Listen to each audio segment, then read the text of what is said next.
Welcome, warriors. Hope we are doing well today.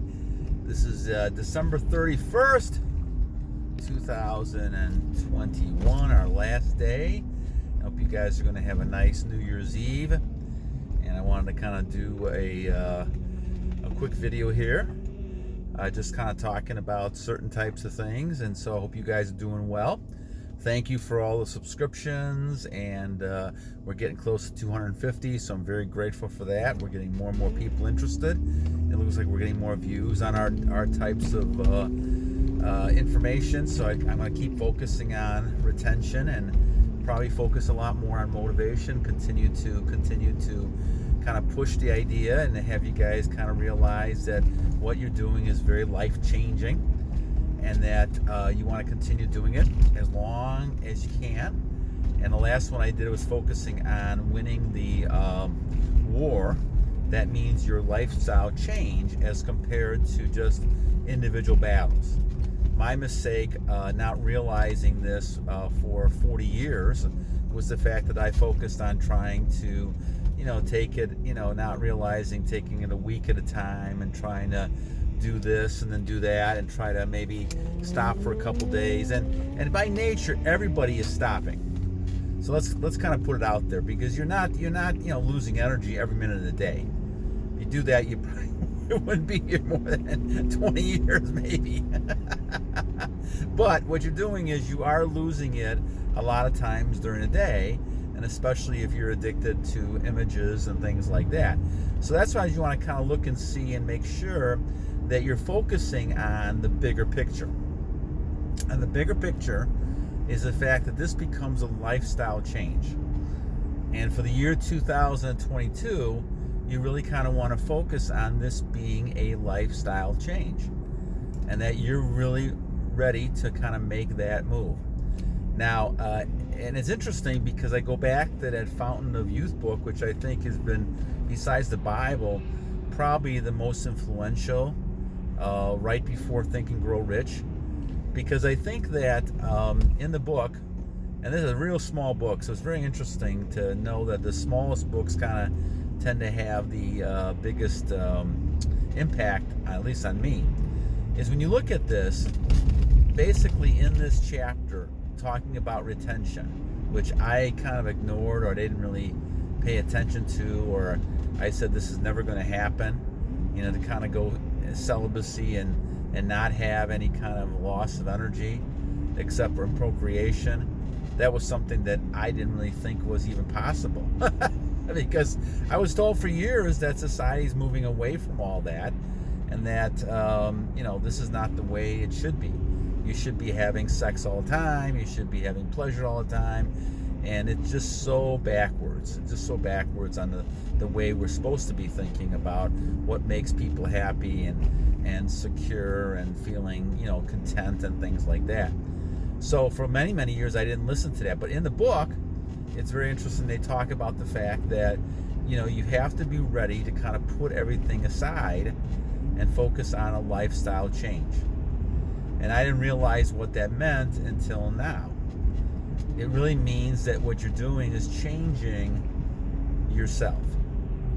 You're changing your life. And you have to kind of realize that and say, okay, I'm willing to do that. Now, of course, at 60 years old, having children, I'm more into that part of my life right now. And we'll kind of see how it goes as we go on. I'm at 572 days, I think it is. So, we're not, too far away from about a year and a half. And so it's kind of moving in the right direction. And monk mode is about 100 days, so we keep going with this. But what I've noticed after all this period of time is I don't really think about it that much anymore. Now, it doesn't mean that I don't have energy, because I can sense that. I can sense the superpower. I can sense the force within you. And you can kind of do that and realize that that's something that is very strong and something that you can continue to work through. But as you're looking at this, if you're 20 years old, 25 years old, 30 years old, you may say to yourself, okay, this is not what society's telling me. This is not the way the world is. And I would kind of push back a little bit. I didn't do it when I was 25, 30 years old, but I'm doing it now, and kind of say to you that, maybe this is not the way the world should be.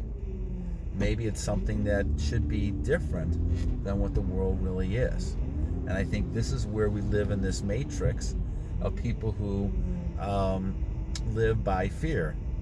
As I'm watching people line up around a hospital, waiting to get a certain type of test, and they're just waiting. I see fear all over the place. And guys, fear is your biggest enemy. And a big part of that fear comes from when you're losing energy. If you're not at 100%, you're not going to have to make those lifestyle changes that you need. And as time goes on, what I've noticed now is that you tend to not even think about those type of things. And they may hit you at certain times, but remember, once again, the birds can fly over your head, but don't let them nest inside of your hair. And that's the whole key to the whole thing. But I think fear is one of those things that you have to guard against with your breastplate of armor and your helmet of salvation. You need to have that strong armor to be able to say, no, I am not going to get affected by this. Yeah, the birds may fly over the head, the spears may come, but I'm protected because down deep I know what is good for me. And I know in the long run that some of this stuff is not very good for me. And I think it's important to recognize that as you focus through and saying, okay, I need to be able to say, okay, what is the best approach for me? What is the thing that's going to make me happy and content? And I think as you look at those type of things, that's a key to the whole situation, is to be able to realize that I don't need to succumb to fear. I don't need to let fear dictate my life. And I think as you focus on this more, you'll realize that it's important not to be caught up in fear, and it's important to be able to live the type of life that you want to live. And that's not easy.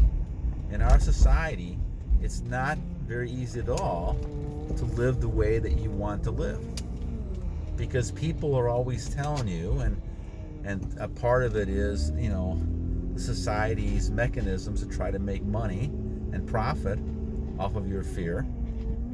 But a lot of it is the fact that people are very fearful. They don't really know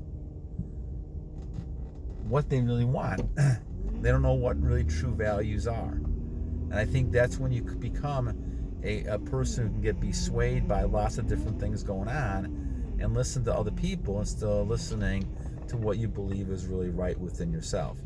And I think that's the key to a lot of the situation, is to believe in something. And if you believe in something, then you're going to be able to stand for something. But if you don't stand for something, and the old saying is, you fall for everything. And so when we look at all this, we're kind of saying to ourselves, okay, it's important to recognize that you want to be on this journey because it's a life change. As we approach the new year, it's important to focus on, you are making a lifestyle change.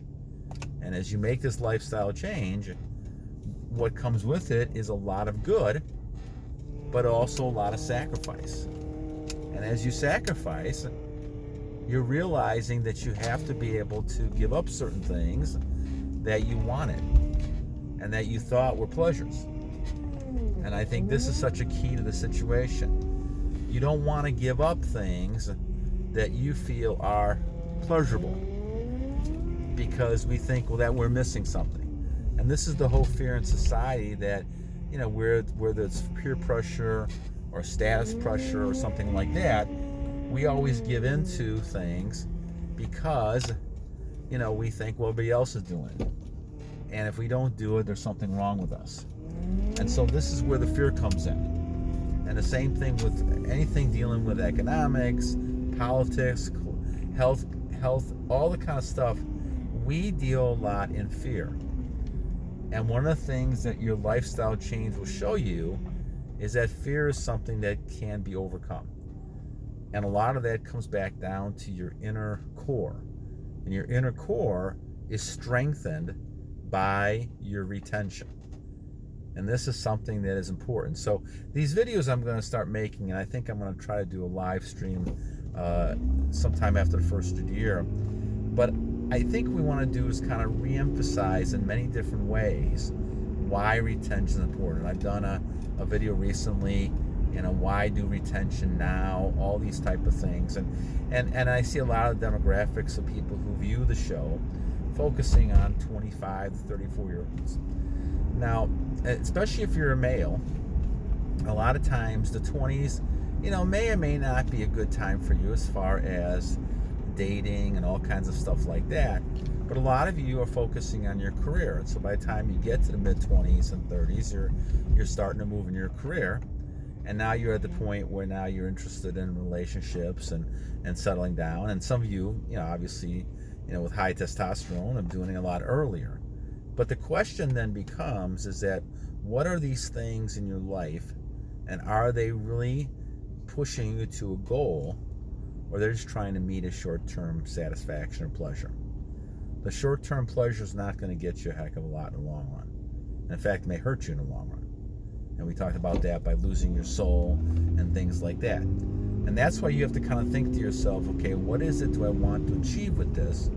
And is this something that's going to help me in the long run, or is it going to hurt me? And I think, guys, that's the key thing when it comes to retention. Is this going to help me, or is this something that's going to hurt me? And I think that's important, okay? All right, so anyway, I hope you guys have a great New Year's Eve, and I hope you guys are able to stay without temptation tonight and be able to focus on continuing your journey into the next year and kind of look to see, okay, how can I get better and better as time goes on? And I think it's important to realize that it is always a journey, and things all continue to move on no matter what happens around us. And so please continue to focus on those positive things that are going to make life positive for you, and continue to stay on the course no matter what happens. So you may find a lot of temptation going on tonight, in different ways, but realize that tomorrow morning is a new year, and tomorrow is going to be focusing on even a better year than you had this year. All right, guys, God bless you, and I may give you a message tomorrow, but if I don't, have a happy New Year's Eve, and focus on staying the course. Until next time, battle on.